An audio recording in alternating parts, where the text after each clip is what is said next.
Budget पर आपने बोलने का अवसर दिया, इसके लिए बहुत बहुत आभार व्यक्त करता हूं।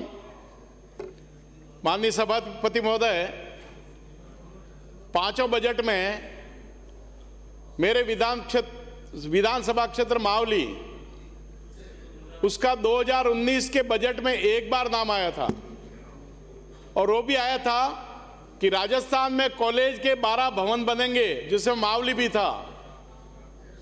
19 खत्म हो गया, कोई भवन नहीं बना। 20 में आया कॉलेजों में 350 कमरे बनेंगे, कुछ नहीं हुआ। 21 में आया डीएमएफटी से भवन बनेंगे, बड़ी मुश्किल से अक्टूबर 2021 में मैंने कॉलेज के भवन के डीएमएफटी से 6 करोड़ रुपए पास करा, भवन बन रहा है।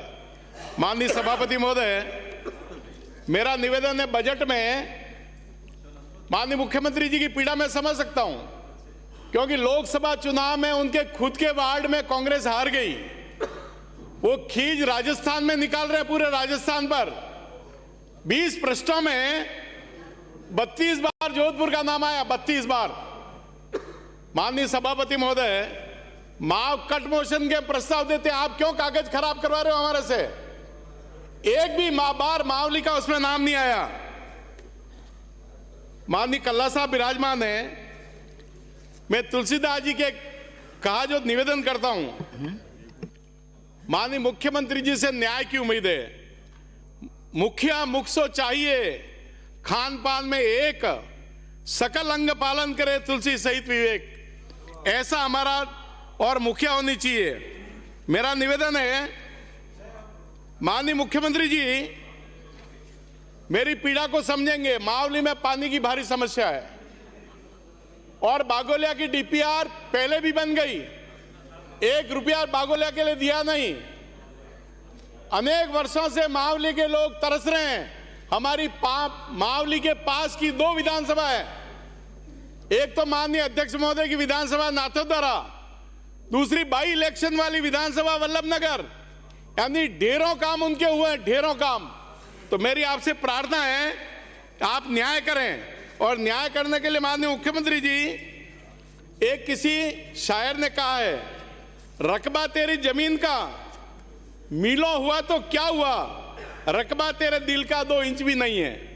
मेरा माननीय अध्यक्ष महोदय, मेरा निवेदन है, उदय सागर में हिंदुस्तान जिंक अवैध पानी ले रहा था, मैंने उसको पानी को बंद करवाया। 30 साल से वो पानी ले रहा था अवैध रूप से, हिंदुस्तान जितनी वेदांता का बड़ा ग्रुप, और वो उदय सागर का पानी 500 क्यूबेक पानी फ्री है। आप उसकी योजना बनवाएं, राज्य सरकार योजना बनवा के मावली के पीने के पानी की व्यवस्था करवाएं, तो मावली की थोड़ी स्थिति ठीक हो रही है। 5 साल से हमारे उदय सागर की जो नहरें हैं वो टूटी हुई है। अनेक बार उसके प्रोजेक्ट बनवा लिए, रिपेयर के पैसे की वो लोगों ने बना करके अधिकारियों ने भेज दिया। सारी नहरें टूटी हुई है। नहरें टूटी होने के कारण 2 नुकसान हो रहे हैं, किसानों के खेत में खेती नहीं हो रही है, और वो पानी भी आपका व्यस्त जा रहा है। तो मेरी आपसे प्रार्थना है, इसकी प्लानिंग करके नहरों को सुधारा जाए। मेरा स्वास्थ्य मंत्री जी भी विराजमान नहीं है, मेरा उनसे निवेदन है, हमारे यहां पर गांसा बड़ा केंद्र है, तो गांसा में डिस्पेंसरी क्रमोन्नत की जाए। मावली तहसील केंद्र है, मावली तहसील के होने से वहां पर सैटेलाइट हॉस्पिटल स्थापित किया जाए। फतेहनगर में ट्रॉमा सेंटर का निवेदन करता हूं मैं, ट्रॉमा सेंटर बनाया जाए। तो ये सब छोटी छोटी बातें मेरा आपसे निवेदन है।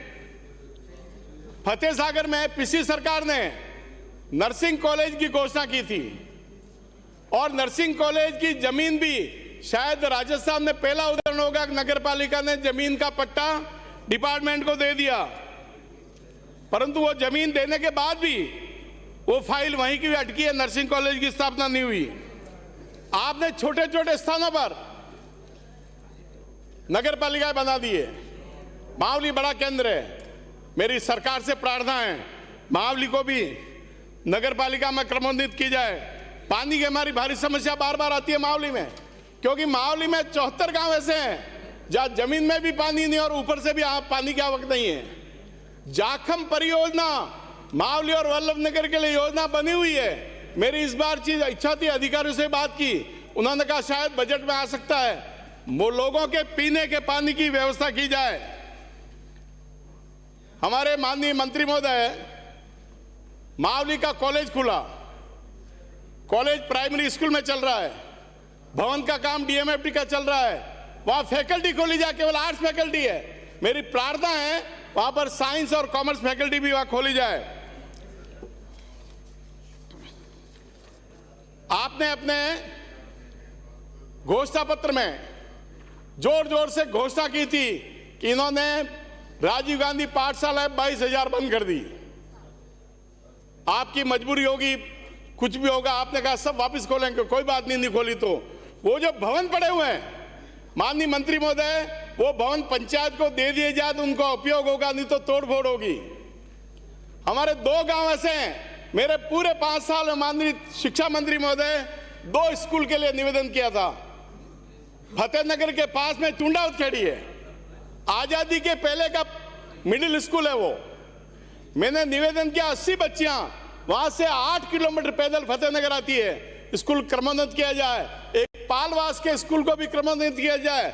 बड़गांव में लोगों ने धरना दिया, पूरे गांव के लोग इकट्ठे होकर के, और धरना देने के बाद भी मैंने आपके ऑफिस से निवेदन किया था, मैंने पत्र भी भेजा, वहां साइंस और कॉमर्स फैकल्टी खोली जाए। मावली पुलिस उपाधीक्षक कार्यालय तो खोल दिया, उनका ऑफिस नहीं है, यह भी मेरा निवेदन है, उसको ऑफिस खोला जाए। भाजपा की सरकार ने टोल माफ कर दिया था और आपने आकर के टोल लगा दिया, और आपको आश्चर्य होगा, फतेहनगर से दरीबा टोल नाका है। माननीय सभापति महोदय, आपके माध्यम से सरकार से निवेदन करना चाहता हूं, टोल नाके का टोल वसूली का समय 8 महीने पहले खत्म हो गया, अभी भी वहां पर टोल वसूला जा रहा है। ये सरकार की अकर्मण्यता है। आपने उस समय कहा था इन्होंने हमारे विश्वविद्यालय बंद कर दिए। माननीय सभापति महोदय, मेरा आपके माध्यम से सरकार से निवेदन है, जनजाति विश्वविद्यालय वसुंधरा जी सरकार ने कंटिन्यू नहीं रखा।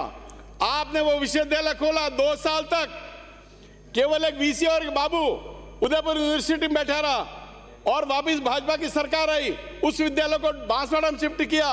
वहां आज 1 लाख विद्यार्थी उसमें अध्ययन करते हैं। तो मैं सोचता हूं कि आपने यहां पर पत्रकारिता विश्वविद्यालय खोला। पत्रकारिता विश्वविद्यालय की स्थिति ये थी, वहां के वीसी साहब अयोग्य वीसी, और मुझे लगता है वो दिल्ली का जेएनयू विश्वविद्यालय होगा, वो अखाड़ा धीरे धीरे बन जाता अगर वो नहीं हटते तो। ये मैंने ऑब्जेक्शन किया था पिछली बार भी, उसका समाधान आपने कर दिया। माननीय सभापति महोदय, माननीय मुख्यमंत्री जी जोर जोर से चिल्लाते हैं, मानगढ़ धाम को प्रधानमंत्री ने राष्ट्रीय स्मारक घोषित नहीं किया। अरे 50 साल आपका राज रहा है, आपने क्या किया 50 साल में? करते हैं मानगढ़ धाम को राष्ट्रीय स्मारक, आपको किसे मना किया?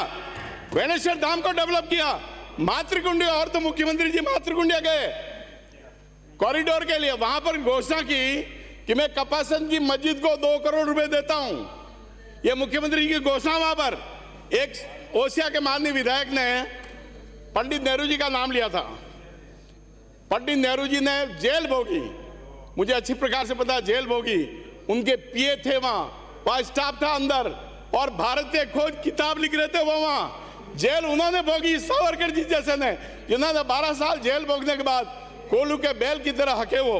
तो मेरी प्रार्थना है, और पंडित नेहरू जी का जहां तक सवाल है, वो आजादी के बाद प्रधानमंत्री नहीं बने हैं, वो प्रधानमंत्री बने सितंबर 1946 को, और किसके अंतर्गत? यूनियन जैक झंडे के नीचे, और अंग्रेज अधिकारी ने उनको शपथ दिलाई। ये इतिहास का रिकॉर्ड है, मेरे अपनी तरफ से नहीं बोल रहा हूं। माननीय सभापति महोदय, मेरी एक और निवेदन है। Thank you very much. आपने देवस्थान में सारी जमीनें लेकर के मंदिरों के ट्रस्ट बना रखे हैं।